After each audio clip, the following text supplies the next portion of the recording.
welcome to my channel. Today I'm here for a much requested video, and that is how I sleep train my children. First, I want to mention that this is not for everyone. There are a lot of moms out there who just want to go with the flow, do what their baby wants, and adapt to what the baby is wanting or is showing signs of. This theory that I'm going to tell you guys how to get your baby to sleep for 12 hours by 12 weeks old. This is kind of a theory where you want your baby to adapt to your lifestyle that you already have. So like I said, this might not be for everyone, but it is much requested, so I did want to share my tips and tricks and let you guys know how I do that. It has been successful for both Jane and Jackson. I have followed all of these rules and they were definitely sleeping through the night by 12 weeks old, and they're both great sleepers now, still to this day. So the first thing is I want to share with you this book. I'm not being sponsored or anything. My mom gave me this book before I had Jane, and I was like, oh, I don't know about this. It's kind of weird. I read it and I was like, well, I'll just give it a try, and this has been a lifesaver. So if you want to pick up this book, you can, but I'm basically going to go through the book and tell you what it says. This is called 12 Hours of Sleep by 12 Weeks Old, a step-by-step plan for sleep success. And she also mentions in here how to sleep train twins, which is helpful, but it's by Susie Giordano. Definitely get this book if you are interested and if you like what I'm talking about. Basically, the goal that you're trying to reach is obviously to have your baby sleep for 12 hours by 12 weeks old. When I'm saying sleep 12 hours, they're gonna be at least sleeping or resting in their crib from whatever time to whatever time, and you pick that time. So our family sleeps from 8 p.m. to 8 a.m. You need to get to work at a certain time and you have to wake up at 6 and your baby has to wake up at 6. You're gonna do 6 p.m. to 6 a.m. You kind of have to think of a time that you want to do, like I said, to adapt to your family's lifestyle. I didn't want my kids to go to bed too early because by the time Chris gets home and we eat dinner, it's already almost 7 o'clock, and I still wanted to have some sort of family time together, so we do 8 p.m. to 8 a.m. This is also for families that are more scheduled, because you kind of do have to follow a really strict schedule from the beginning, and in order for your baby to get good sleep, you kind of have to stick to that schedule as much as you can. So if you're not a schedule person, or your schedule as it is already up in the air all the time, this might not work as well. Or if your kids are in a daycare where they have to sleep at certain times at daycare, I'm not sure how you would do this, but you can still get some of the tips and tricks and kind of adapt it that way. The other goal is to have your baby sleep 1 hour in the morning for a nap, and then 2 or 3 hours in the afternoon for a second nap. The other goal is to have your baby be able to self-soothe and put themselves to sleep so that you are not rocking them for hours on end. I did have to rock Jane for a while because she was very stubborn and wanted me to hold her. She was my first baby. I was okay with that, so I didn't follow that rule necessarily. But towards the end of her first year, I taught her how to self-soothe and how to put herself to sleep. Jackson self-soothed from the very beginning. He never wanted to be rocked. He was a good baby. And as much as I like rocking my babies, it's nice when I have multiple children not to have to rock them, because I remember with Jane, there would be nights where I'd be rocking her for 30 or 45 minutes. If I were doing that with Jackson, I'd be missing out on things that Jane was doing, or she could be getting into stuff if I was sitting there rocking Jackson for 45 minutes while Jane was here by herself. So like I said, I'm not sure how it's gonna work out with Piper, because I have a feeling she's gonna want to be rocked and she's gonna be a little bit tougher to sleep train, but we're gonna do our best. Weeks 1 through 6, there is no sleep training whatsoever, but you still have to be aware because you don't want to create any bad habits. A baby cannot be spoiled during the first 12 weeks of their life. So even if you are rocking them or carrying them around a lot, you're thinking, oh, they're gonna wanna be carried forever. That's not true. They cannot be spoiled, but you can create bad habits. And some of the bad habits that I'm talking about are using a swing or the vibration settings on like a chair or something. All of those things are helping your baby to soothe. So they're not gonna learn how to soothe themselves. If you're always pushing the swing to be rocking the whole entire time, or turning it on to be swinging them the entire time, they're gonna get used to that, and that's how they're gonna be used to falling asleep. Of course, you can use that here or there. If your baby's extra fussy one day and the vibration setting is working, use it, but don't use it every single time, because that is gonna create a bad habit. A lot of people, a lot of moms think that pacifiers are a bad habit, but that is the opposite of what they talk about in this book. Pacifiers are a very good tool to use for self-soothing, and I totally agree with that. Both of Jane and Jackson loved their passies, and a lot of times, even when they would wake up in the middle of the night and they would be crying for me, I would only have to go in there, find a passy, stick it in their mouth, and they'd be back to sleep. No rocking, no nothing. So just make sure in weeks 1 through 6, if your baby's fussy or you're trying to calm them down at all, just don't use the same method every single time, because like I said, that will create a bad habit, and you don't want to create any bad habits, because then you'll have to learn how to break them before you sleep train.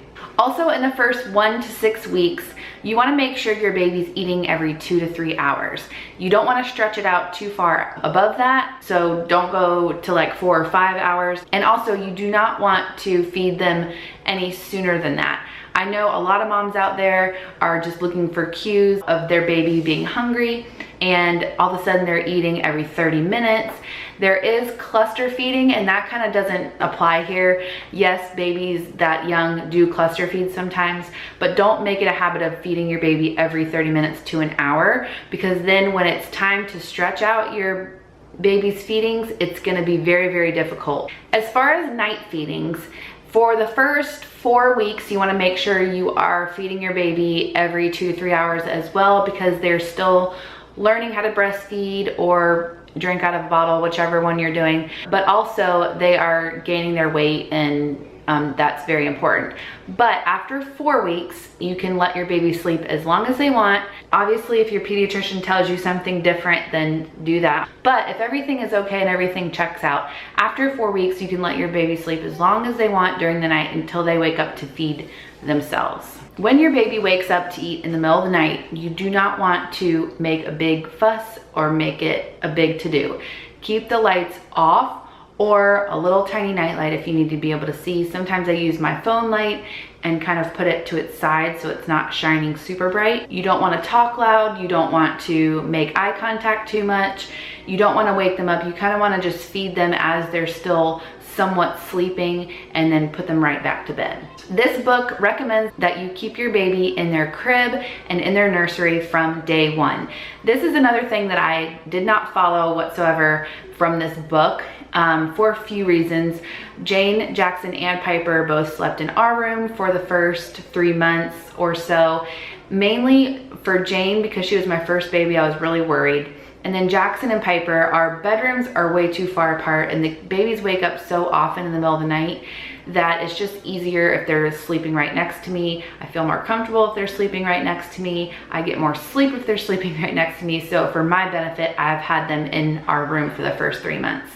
But I think the reason why this book mentions that is because you don't want to have your baby used to sleeping in an upright position or some different way and in a totally different environment, and then later on having to switch over.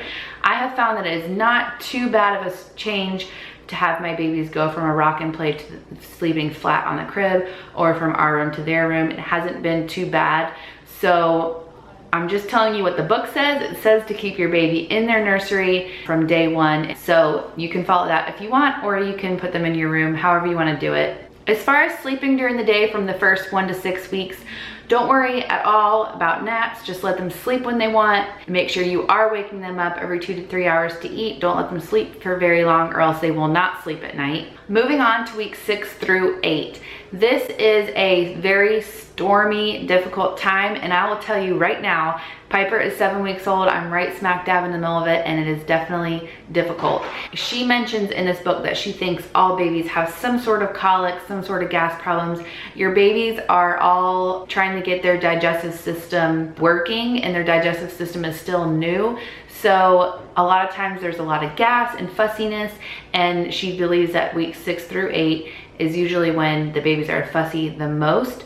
So you want to make sure that you're doing all the things that you were doing before from weeks 1 to 6, but just paying close attention not to create those bad habits, because if your baby is constantly crying, you're easily gonna put that vibration mode on the chair and do that every single time because you need to go clean the toilet or you need to go vacuum. Just make sure, like I said, you're changing up your strategies of how to calm your baby down, but also you don't want to become accustomed to their crying. It's very easy, and I will tell you right now, Piper has been the baby that has cried the most. Jane and Jackson hardly cried whatsoever. So when they did cry, it was like, oh no, why are they crying?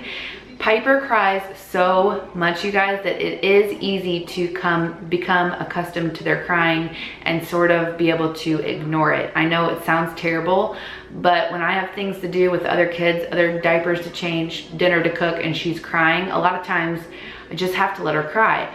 But you do not want her or him to learn that, oh, if I cry for 10 minutes, they'll come and get me. If I'll cry for 15 minutes, they'll come and get me. If I cry for 20 minutes, they'll come and get me. Because then they will never stop crying because they think the longer I cry, they'll finally come and get me, if that makes sense.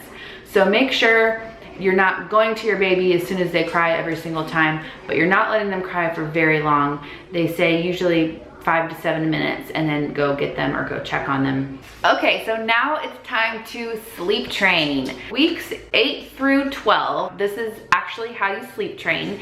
You are gonna sleep train in this exact order. You have to go in this order or else it might not work. The first thing you need to do is to get your baby to eat every 4 hours during the day. So again, you're gonna decide what times of the day you want your baby to sleep. So I'm just gonna go with what we are doing. It'll be easier for me to explain. So my kids sleep from 8 p.m. to 8 a.m. So at 8 a.m., Piper has her first bottle, and then she has another bottle at 12, another bottle at 4, and another bottle at 8, and then she goes to bed. So that is what you wanna do. If you're doing 7 to 7, you'll do 7, 11, 3, 7, and so on. The second is to gradually eliminate all of the feedings at night, obviously, so that your baby is sleeping from 8 p.m. to 8 a.m. And then the last step is to get your baby to have the schedule during the day, which is the 1 nap in the morning and 1 nap in the afternoon. There are 3 requirements that they require in this book that you start sleep training. Even if your baby is 8 weeks, if they do not meet these 3 requirements, it'll be very difficult for you to start sleep training and it may not work.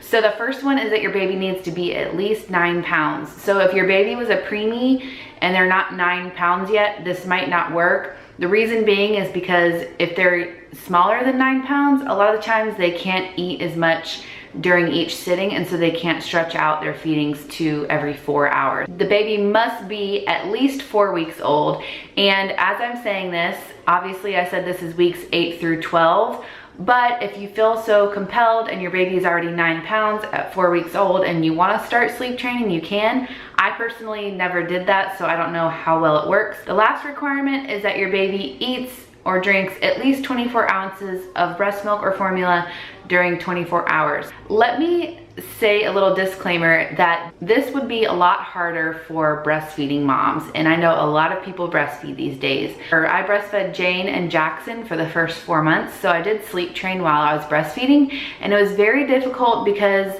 I did not know how much they were drinking. So if you can pump and give them a bottle and you know exactly how much you're giving them, that'll help out a lot. When you're feeding them a bottle and you can see how many ounces they've drank, then you know they drank 5 to 6 ounces. They should be full and ready to go in 4 hours. They shouldn't wake up in 2 hours and be hungry again, if that makes sense. But if you want the sleep training to work well, I suggest pumping and giving a bottle just for the sleep training part. Then after that, you can obviously put them to the breast and go from there. So in this book, they talk about your toolboxes. So you have a daytime toolbox and a nighttime toolbox.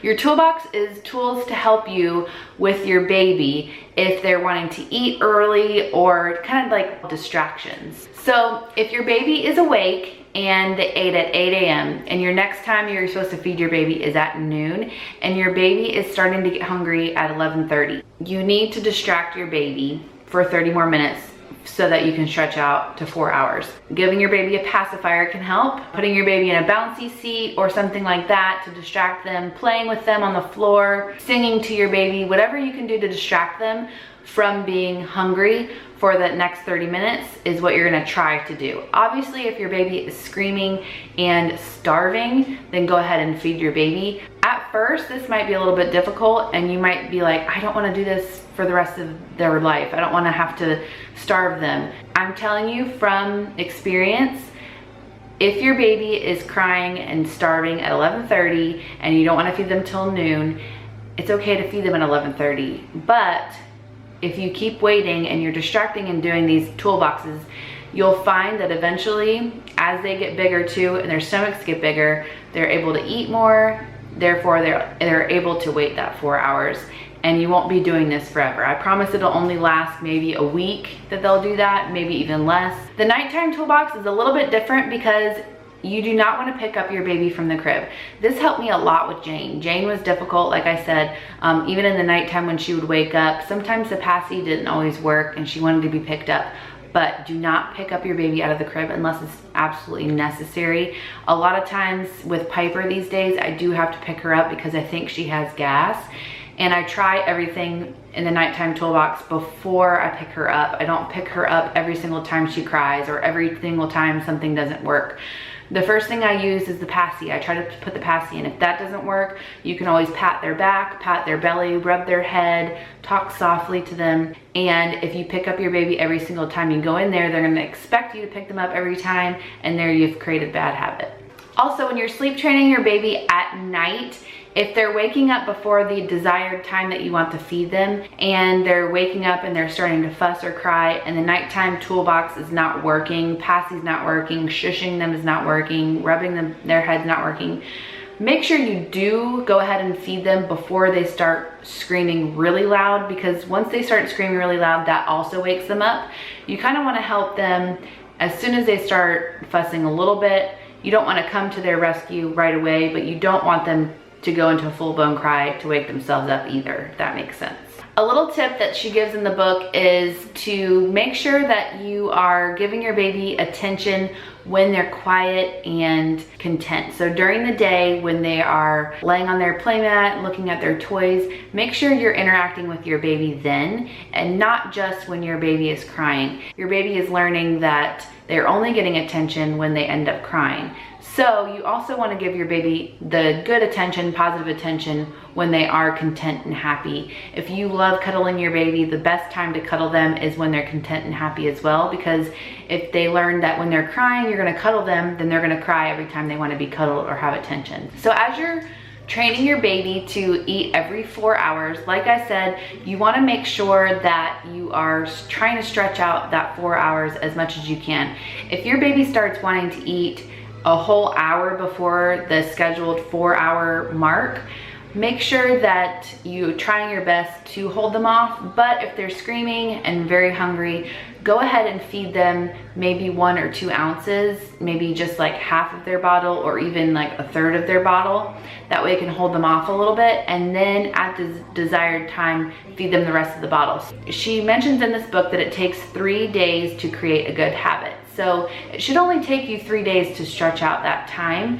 Sometimes it might take a little bit longer. Some days she might make it till 12, and the next day it might be 11:45, but just do your best. Another tip while you are training your baby during the day is to have your baby stay awake after each feeding. It's very easy for babies to fall asleep after they're done eating because their bellies are full, they're content, but you want to make sure that they're staying awake. That way they can soothe themselves to sleep. So it's eat, wake up, sleep. That is the goal. Once your baby is 8 weeks old, you want to make sure that your baby is still napping whenever. You can try to do a nap schedule if you want at this time, but the main crucial point is to try to keep your baby awake from the 3rd to 4th feeding. So right now, Piper is 7 weeks old. We have not officially started sleep training, but I have had her in kind of a nap schedule because Jackson still takes a nap at a certain time, and she's kind of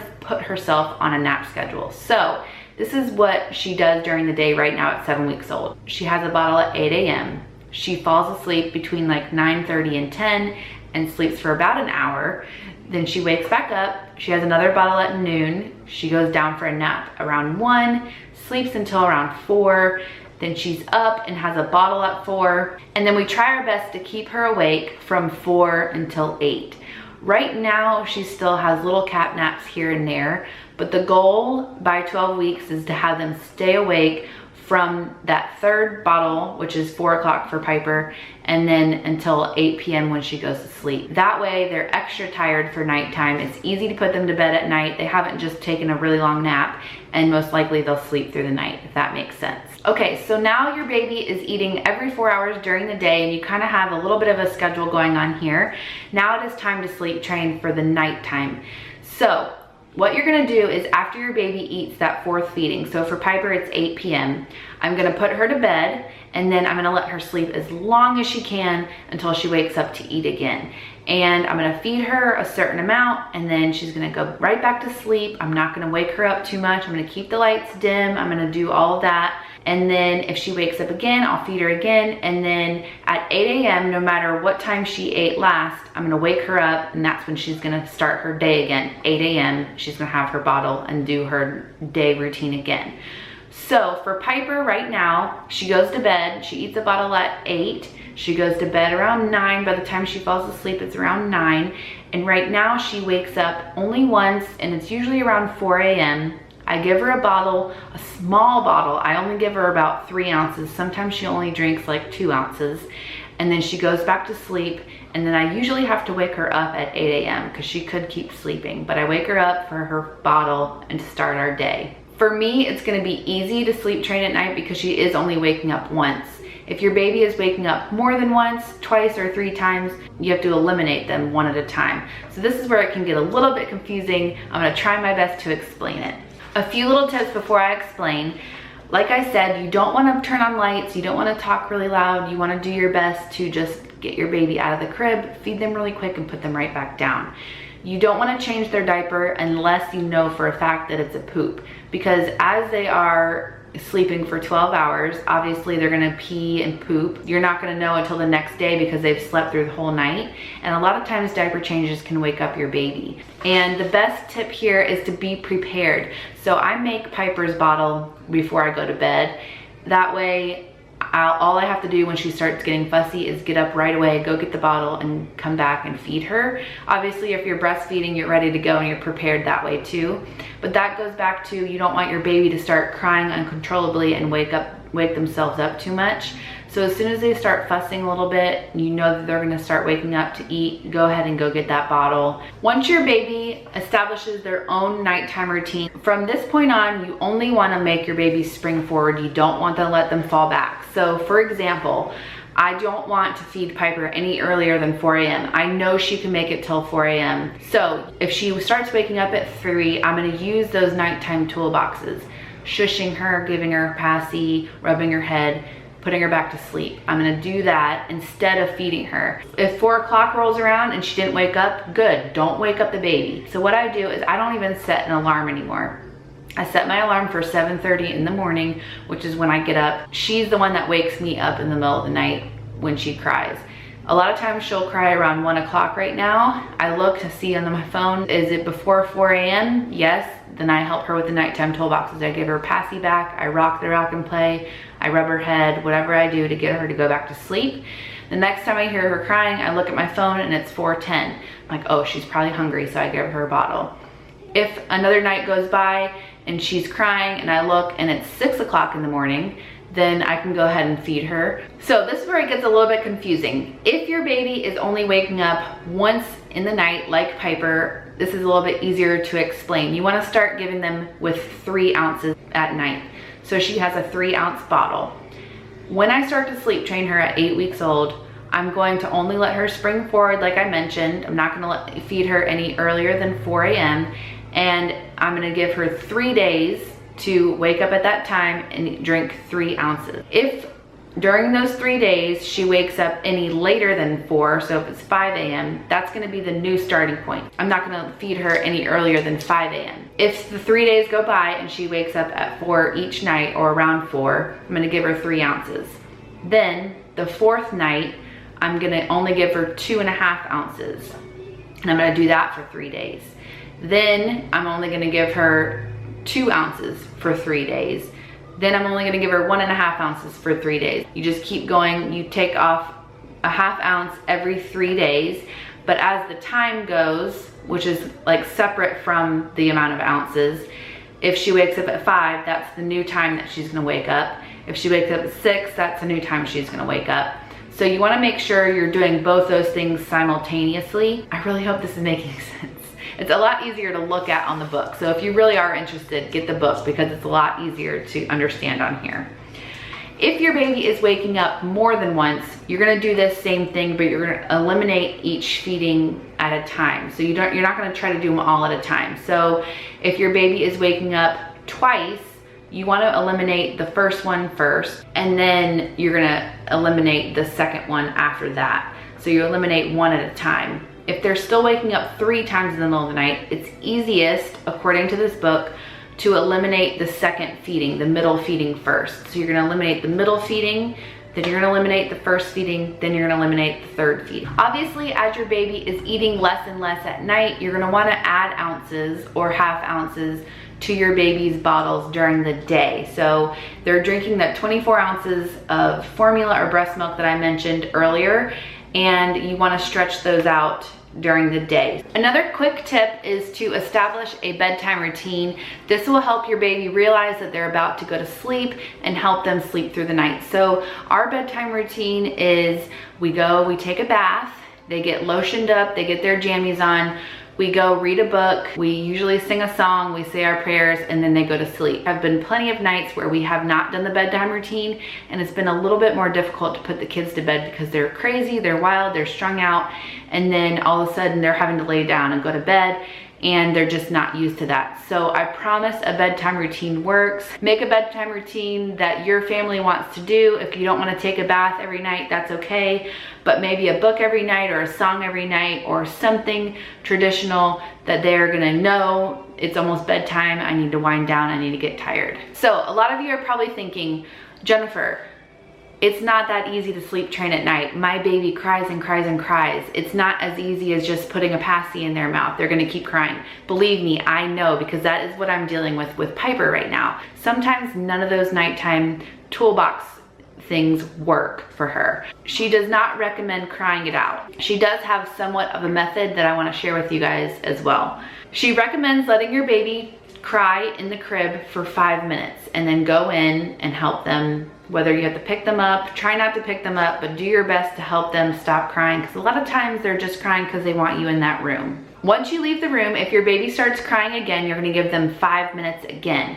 But if your baby stops crying any point within that 5 minutes, then you're gonna start the timer over. So let's say I left the room, the baby started crying, it's been 3 minutes and the baby stopped crying. And then a minute later they start crying again, then I'm gonna start back at 1 minute and I'm gonna go to 5 minutes. I'm not gonna say, oh, that's minute 4. If 5 minutes goes by and there has not been a break in the crying, then I'm gonna go in and help the baby. So I've actually learned with Jane that this can take a few times to do before your baby knows that you are always gonna be there, everything's gonna be okay. The last little tip about them sleeping or waking up or the 12 hours is that as soon as your baby wakes up in the morning, don't rush to their side, don't rush to go get them unless they're screaming bloody murder or you think something's wrong. Both of my kids, Jane and Jackson, most of the time wake up between 7 and 7:30. But I leave them in the crib or in her bed until 8 a.m. And Jane knows not to get out of her bed. If she does get out of her bed, she knows not to get out of her room. And that's just kind of a rule that we've established since she's been in a big girl bed. But for Jackson, he'll wake up and he's learned not to cry. He doesn't cry when he wakes up. He just wakes up. A lot of times I hear him talking. A lot of times he falls back to sleep and then I go get him at 8 o'clock. So this way I know what our schedule is. I know that I can get up at 7:30. I can make my cup of coffee. I can get my day started and myself situated, my mind right before I go get the kids. That way I'm not waking up to a screaming child. All of a sudden my morning is really flustered and everyone needs to get up right now and I don't have anything done. And that just kind of starts the day off badly. So once your baby is sleeping for the 12 hours at night, you're gonna go ahead and establish their nap time during the day because this will actually help them sleep longer. So this is just how our days go, and this is what they recommend in the book for your 12 hours during the day. So Piper wakes up at 8. hopefully once we do the sleep training, once everything's done, this is what her schedule is gonna be. Piper wakes up around 8 and eats her bottle at 8. Then she's awake and she goes down for her first nap at 10 and I get her up at 11. I don't want her to sleep any longer than an hour in the morning. Otherwise that afternoon nap is not gonna be as long, and that's when I want the afternoon nap to be longest, especially because Jackson still sleeps from 1 to 4 in the afternoons as well. Then from 11 to 12, she plays or is awake and she eats a bottle at 12, and then she goes back down for a nap at 1. She wakes up between 3 and 4. Sometimes she'll sleep a little bit longer. Sometimes she sleeps all the way till 4. She has another bottle at 4. And then between 4 and 8, that's when we want to keep her up. No more naps. And around 7:30 is when we start our bedtime routine. And then she has her bottle at 8, and then she goes to bed soon after that. But like I said, this is a pretty strict schedule, and you got to kind of keep to it, because if you let your baby sleep way too long for a nap or not enough, they're not going to sleep during the night. They're going to be way too tired, overtired, or they have too much sleep and they're going to be up all night. A lot of my family members, especially when I was doing this with Jane, thought I was crazy because I was so strict with the schedules. Now that Jane is almost 4, we're a little bit lenient on the schedules. Jackson is only doing 1 nap now. Once he turned a year old, we kind of cut out the morning nap and he just has the afternoon nap.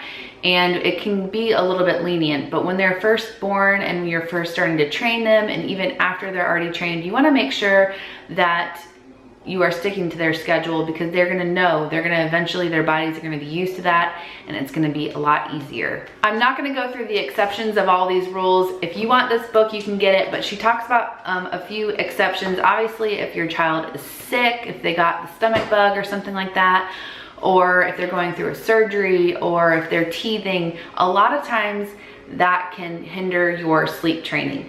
So just because your child is sleeping 12 hours a night at 12 weeks old doesn't mean that there's gonna be a few hiccups. There's like a 4-month sleep regression. All sorts of things can happen. So don't be frustrated if your baby is not sleeping, or if they were sleeping and now they're not. This is just kind of a guideline, and for me, it has worked miracles. Like I said, my children are just great sleepers as it is.